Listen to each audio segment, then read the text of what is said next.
Bonjour à tous et bienvenue dans cette vidéo dans laquelle je vais vous montrer comment réaliser des buns farcis de manière très simple et rapide. Vous pouvez les réaliser en version salée avec la farce de votre choix ou même en version sucrée.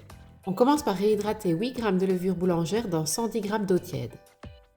Il vous faut ensuite 500 g de farine de type 45 ou 55, auquel vous ajoutez 8 g de sel, 10 g de sucre ici de coco. Vous mélangez.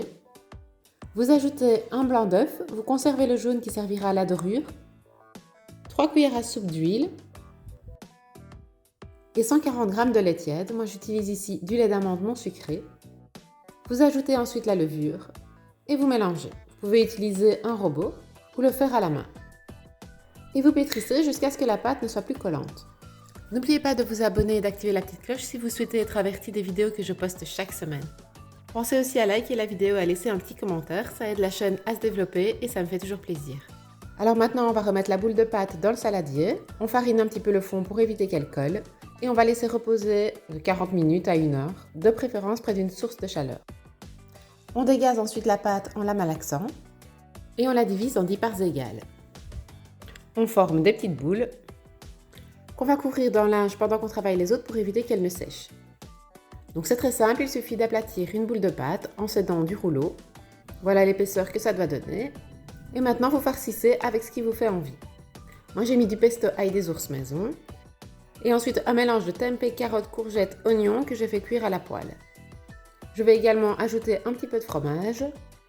Ici, il s'agit de burrata. Et puis, on rassemble simplement les côtés en faisant vraiment attention de ne laisser aucun trou. Et on fait pareil avec le reste de la pâte. Vous pouvez en garder aussi quelques-uns que vous ne farcissez pas et que vous utilisez comme pain burger, par exemple. J'ajoute ensuite un petit peu de jaune d'œuf auquel j'avais rajouté quelques épices, des graines de sésame et de courge, et je vais de nouveau les couvrir pendant environ 20 minutes avant de les faire cuire dans un four préchauffé à 200 degrés pendant 30-35 minutes. Vous verrez qu'en sortant du four, ils sont tout durs, c'est tout à fait normal, il suffit de les couvrir d'un torchon pendant environ 5 minutes, et comme vous le voyez, ils sont tendres et moelleux. Ces buns se congèlent très bien. Et vous pouvez vraiment varier la farce pour ne jamais vous lasser et en faire même des versions sucrées. J'espère que cette recette vous a plu. Si vous la testez, n'hésitez pas à me faire un retour en commentaire. Si ça vous intéresse, je propose aussi un e-book au prix de 10 €. Je vous invite aussi à me suivre sur mes autres réseaux sociaux, Facebook et Instagram. Et je vous dis à bientôt pour une prochaine vidéo.